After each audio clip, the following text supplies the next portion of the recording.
2010년 5월 5일 전남 고흥군 작은 사슴의 섬 소록도에 영국 필하모닉 오케스트라단 53명과 가수 조용필이 들어갔습니다. 거기서 공연을 했는데요. 가수 조용필은 딱 두 곡을 했습니다. 그러면서 노래를 두 곡밖에 못 불러 미안하다면서 다음에 꼭 오겠다 이렇게 약속을 했습니다. 조 씨는 1년 후에 그 약속을 지켜서 2011년 4월 15일 다시 찾아왔고 300명의 그 한센인들 앞에서 노래를 불렀습니다.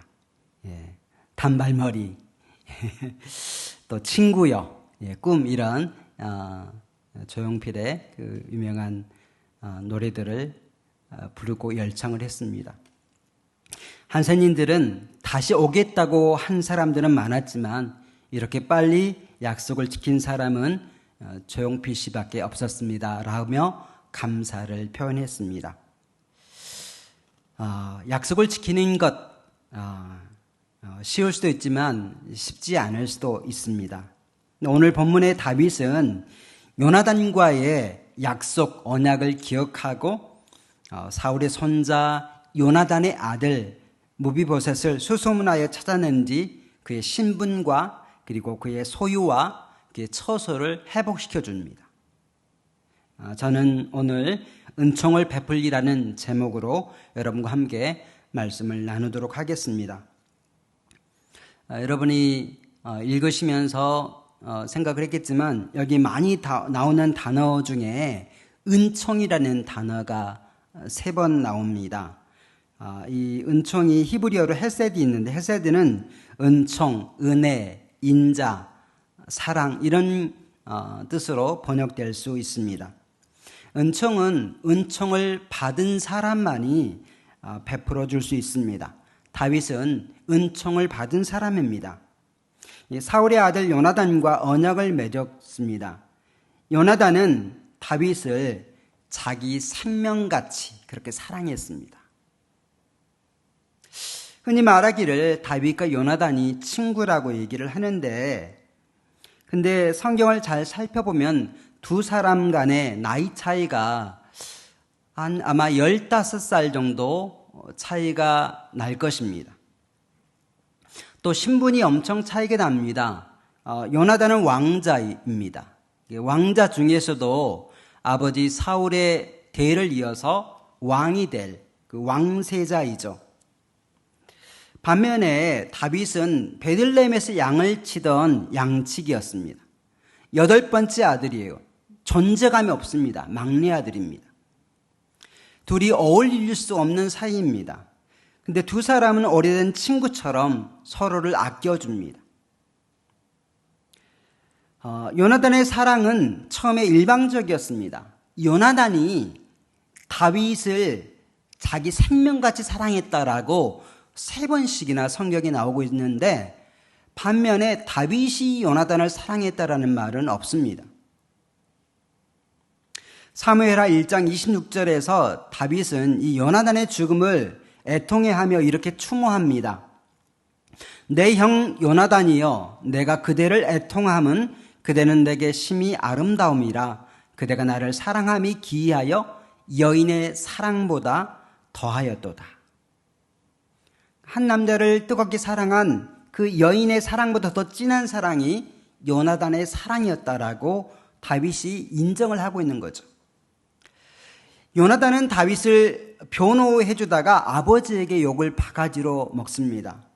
그리고 자신의 왕세자 자리를 초계처럼 버립니다.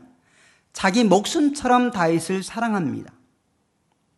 요나단과 다윗 두 사람은 여호와 앞에서 언약을 맺습니다. 목숨을 걸고 한 언약이었습니다. 그리고 그것은 우리 하나님 앞에서 한 언약이었습니다. 약속이었습니다.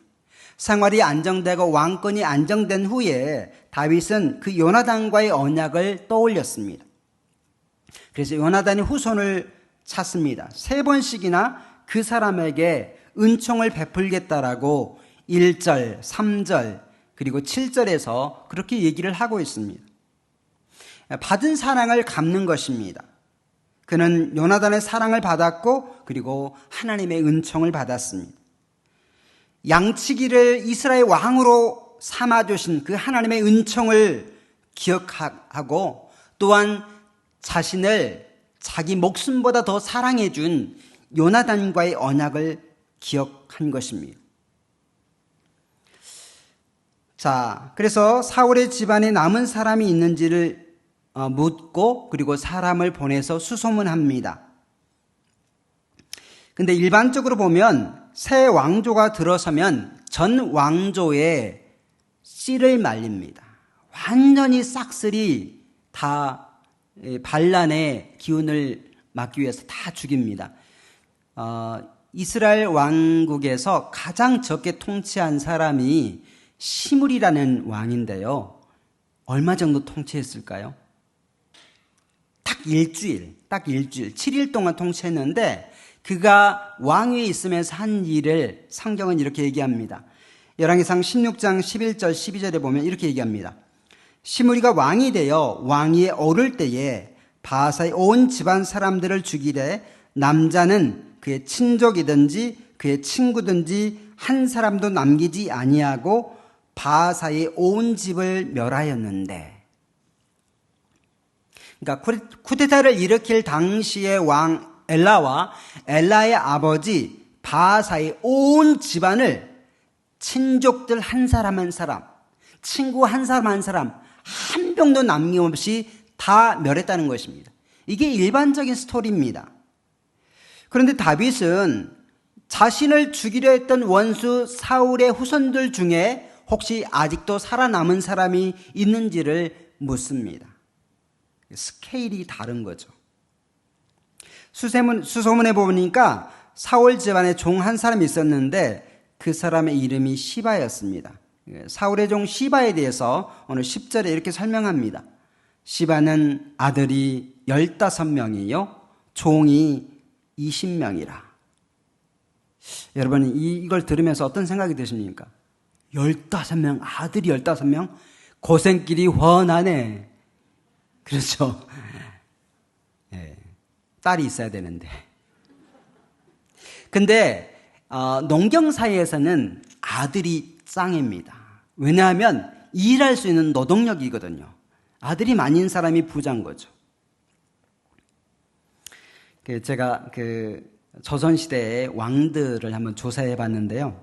그 조선시대 왕들은 왕비하고 또 후궁들 많이 둘 수 있잖아요.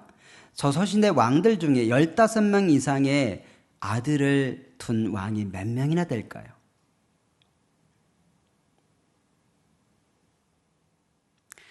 네, 제가 세보니까 딱 3명 있더라고요. 그리고 가장 많은 아들을 낳은 사람이 18명을 낳은 세종대왕입니다. 자, 그러니까 시바가 아들이 15명이라는 것은 먹고 사는데 지장이 없이 좀 풍족했다는 것입니다.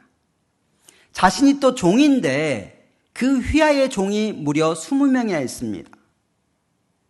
아마도 사울과 세 아들이 죽고 2년 동안 왕위에 있던 이스보셋까지 죽고 나자 사울의 가문은 씨가 말랐던 것 같습니다. 그러자 이 사울 왕의 땅을 경작하며 막대한 수확을 얻고 나름 부를 누리고 살았던 것이 이 시바였던 것 같습니다.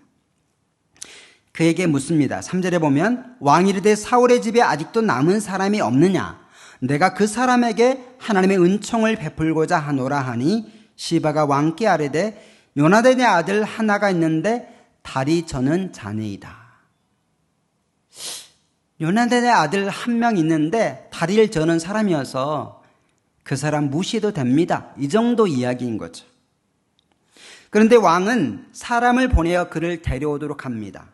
예루살렘에서 무려 100km가 넘는 한적한 시골 마을에 몰래 숨다시피 살고 있던 이 무비보셋이 다윗 왕 앞에 나옵니다. 왕의 그 이름을 부르는데 그가 이렇게 얘기하죠. 당신의 종이니이다. 얼마나 무서워하고 있는지가 느껴졌든지 다윗의 첫 마디가 너 무서워하지 마 이렇게 얘기합니다. 어찌 보면 이 무비보셋은 자기가 5살 때 일이 어렴풋이 생각났는지도 모릅니다. 할아버지 사울 왕과 그리고 아버지 요나단이 블레셋과의 전쟁에서 패합니다. 그리고 그날 그의 할아버지, 아버지, 작은 아버지들까지 많은 사람이 죽게 됩니다.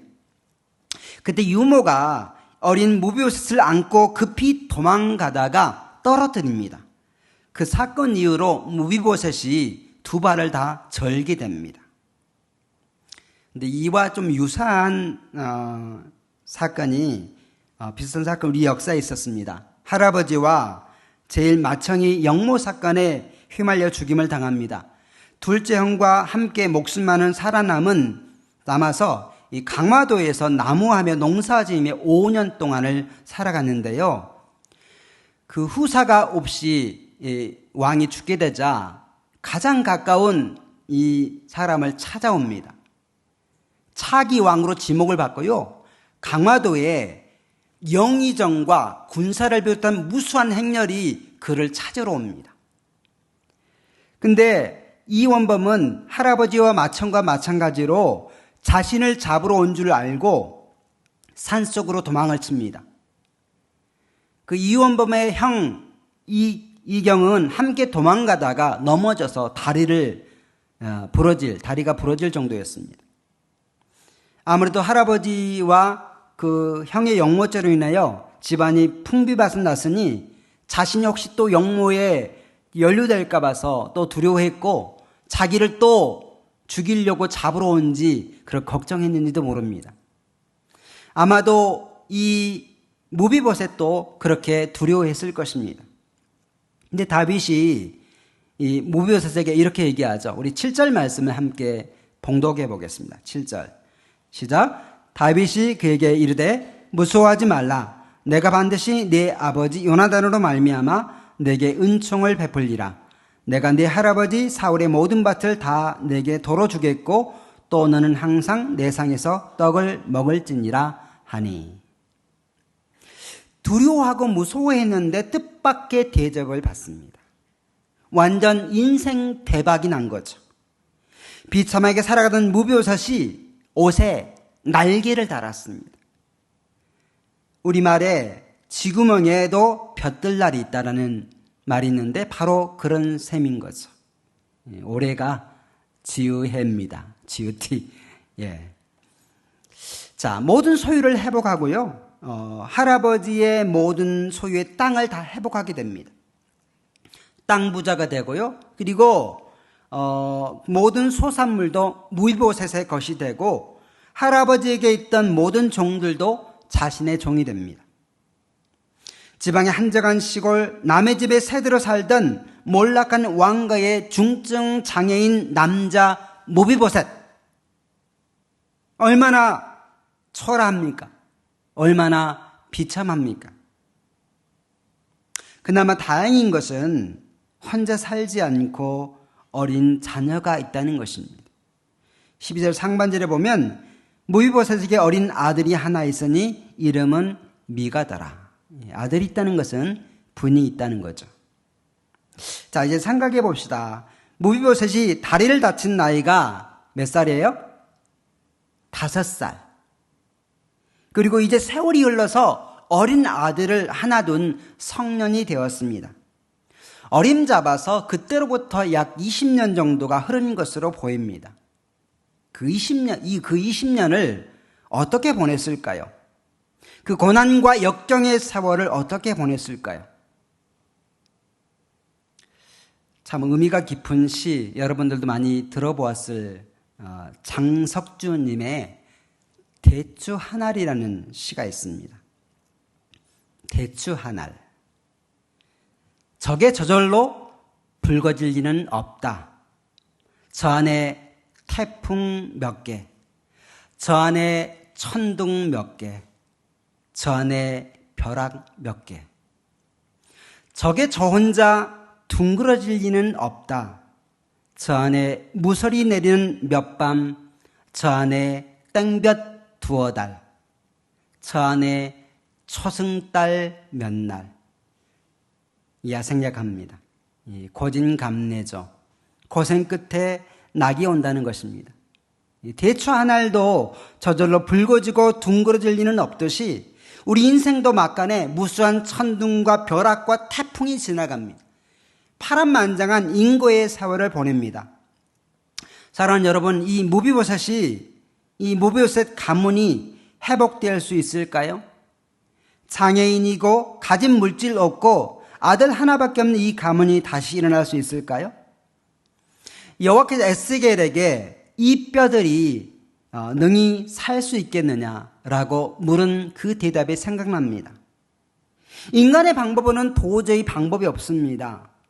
두 손, 두 발 들고 다 항복할 수밖에 없는 그런 상태입니다. 에스겔은 이렇게 얘기하죠. 주 여호와께서 아시나이다. 주님이 하시면 가능하다는 것이죠. 맞습니다. 주님이 하시면 됩니다. 사랑하는 여러분, 지금 삶이 고달프다고 포기하지 마시기 바랍니다. 다람쥐 쳇바퀴 돌듯 하다고 불평하지 마시기 바랍니다. 코로나19로 인하여 경제가 어렵다고 이렇게 마스크를 계속 쓰고 다녀야 된다고 불평하지 마시기 바랍니다. 하시겠어요? 표정을 모르니까. 아무것도 하나 내셀 거 없던 무비보셋. 아버지는 왜 이런 어린 나를 내버려 두고 혼자 일찍 이 세상을 떠나셨나요? 그것도 온전한 육체가 아니라 절름발이로 나를 남겨두셨나요?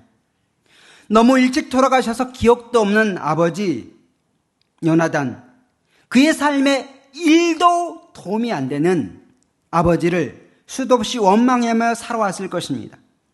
어떻게 겨우 결혼하여 아들을 하나 둔 무비보셋입니다. 그런 사람은 마치 바싹 마른 뼈가 가득한 골짜기 같은 그런 상태입니다. 근데 주님이 하시니까 상전벽해가 이루어집니다. 뽕나무밭이 변하여 바다가 됩니다. 왕자처럼 다윗 왕의 식탁에서 함께 식사를 하게 됩니다. 왕자 중 하나처럼 대우해 주겠다는 것입니다. 세상에 이런 반전이 어디 있습니까? 이럴 줄 알았으면 진작 내 신분을 드러내고 다윗 왕을 찾아갔을 텐데 원망했던 아버지에게 정말 죄송하고 정말 미안한 마음이 들고 존경스럽기까지 합니다. 광하 도령에게 왕의 자리가 내려지듯 로드발 도령 무비보셋에게 왕자의 자리를 회복시켜 줍니다. 멸문지화를 당한 것 같고 도저히 희망이 보이지 않았던 이 무비보셋과 그의 아들 미가의 가정이 회복됩니다. 역대상 8장 34절 이하에 보면 요나단의 후손에 대한 이야기가 나오는데요. 이 미가가 이 요나단 그리고 무리발 미가로 이렇게 이어지는데 그렇게 아들이 한 명이니까 대가 끊어질 것 같은데 끊어지지 않습니다. 40절에 보면 이렇게 얘기합니다. 울람의 아들은 다 용감한 장사요 활을 잘 쏘는 자라. 아들과 손자가 많아 모두 150명이었더라. 베냐민의 자손들은 이러하였더라. 완전히 망한 것 같은 이 무비보셋 가문이 이렇게 왕성하게 일어납니다. 주님이 하시면 됩니다. 하나님의 은총, 헤세드가 있으면 가능합니다. 소망 중에 인내하면서 주님을 바라보시기 바랍니다. 오늘 본문에 보면 은총을 베푸는 또 한 사람이 나옵니다. 그게 로드발 암밀의 아들 마길입니다. 마길. 따라해 보겠습니다. 마길. 이 마길은 오갈 데 없는 무비보셋을 돌봐줍니다. 자기 집에서 살 수 있도록 해줍니다. 어렸을 때부터 돌봐주고 장성했을 때 결혼까지 시켜주었는지도 모릅니다.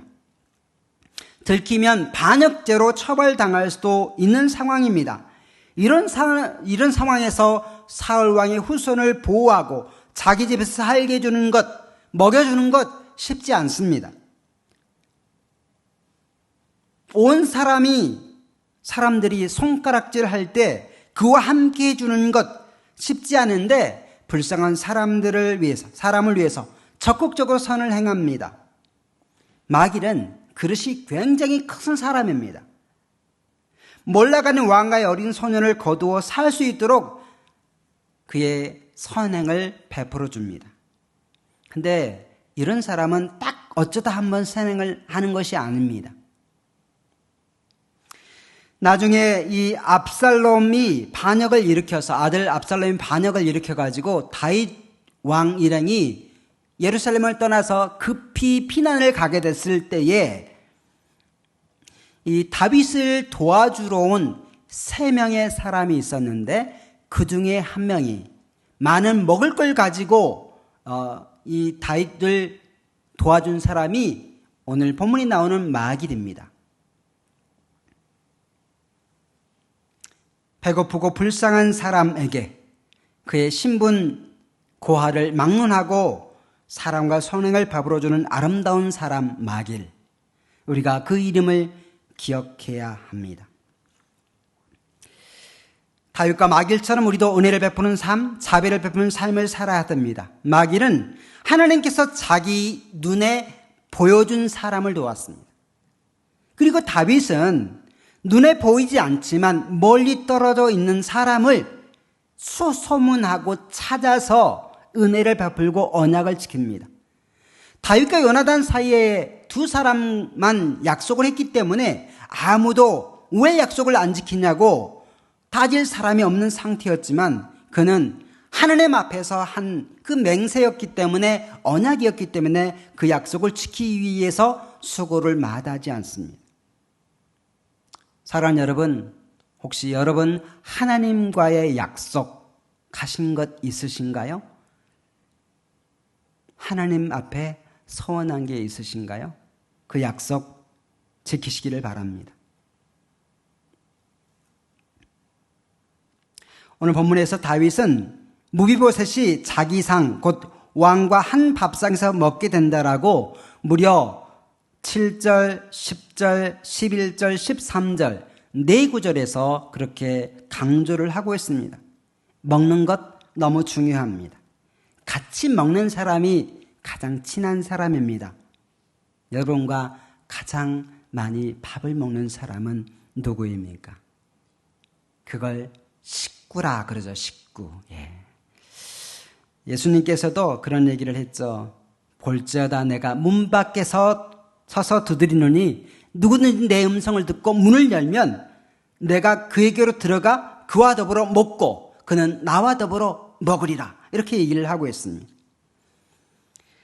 우리가 마음의 문을 열고 예수님을 우리 마음판에 모시면 주님과 함께 더불어 먹고 먹는 관계, 가족 관계가 된다. 하나님이 우리 아버지가 되고 우리는 그분의 자녀가 되는 그런 관계로 들어간다라고 말씀하고 있습니다. 살아가는 우리 예수님께서 우리를 사랑하실 때 끝까지 사랑하셨습니다. 무조건적인 언약으로 우리를 사랑하셨습니다. 십자가 보혈의 은혜를 입어서 하나님을 아빠 아버지라 부르실 수 있게 하셨습니다. 은혜로 부름받고 구원받은 우리들은 또다시 하나님의 은혜의 복음을 전하고 또한 살아가면서 다윗이 무비보셋에게 은총을 베푼 것처럼 마길이 무비보셋에게 은혜를 베푼 것처럼 그렇게 살아가기를 소망합니다.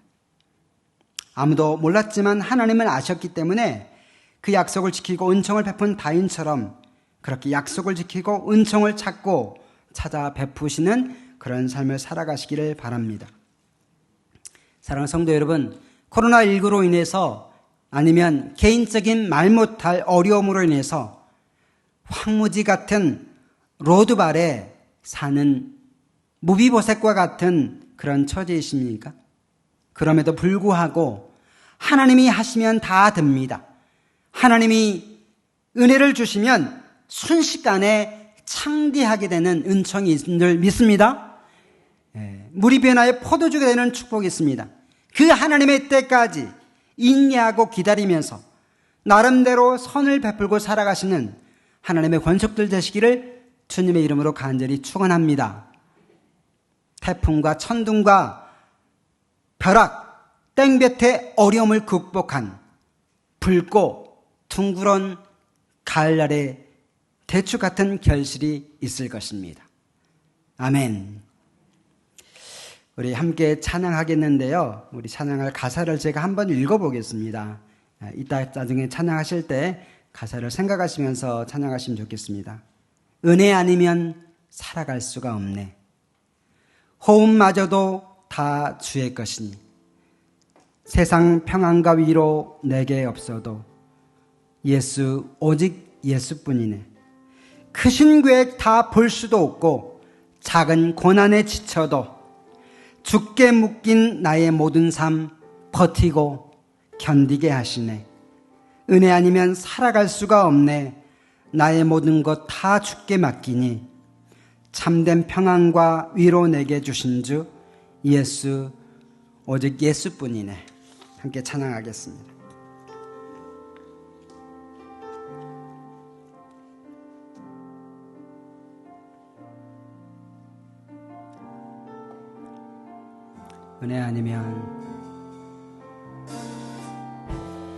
은혜 아니면 살아갈 수가 없네. 온마저도 다 주의 것이니 세상 평안과 위로 내게 없어도 예수 오직 예수뿐이네. 은혜 아니면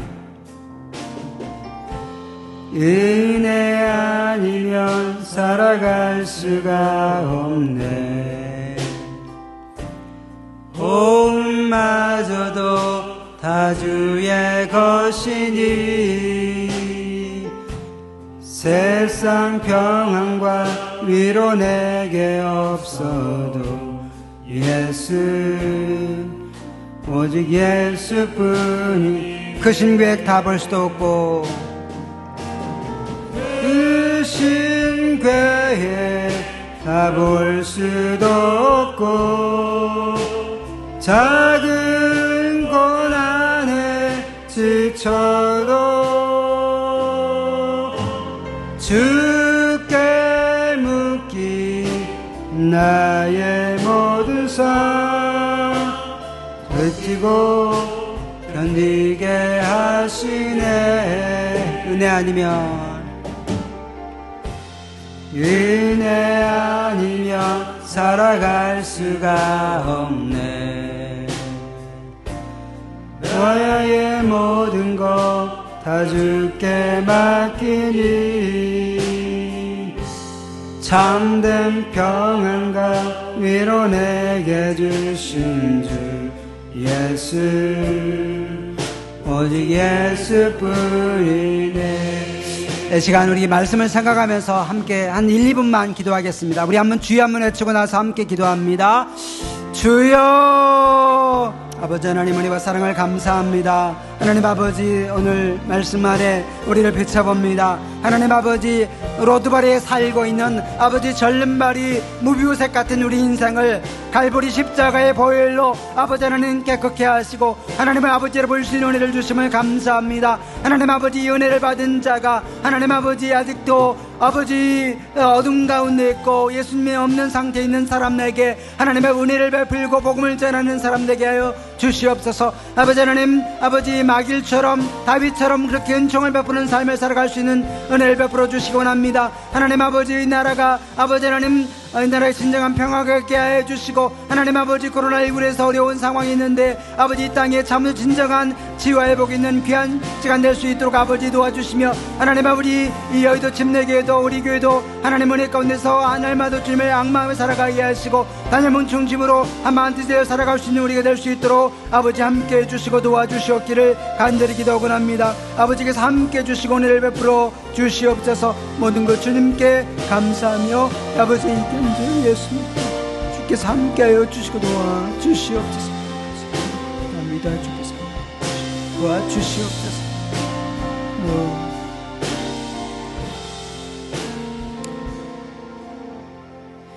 하나님 아버지 하나님의 은혜와 사랑을 감사합니다.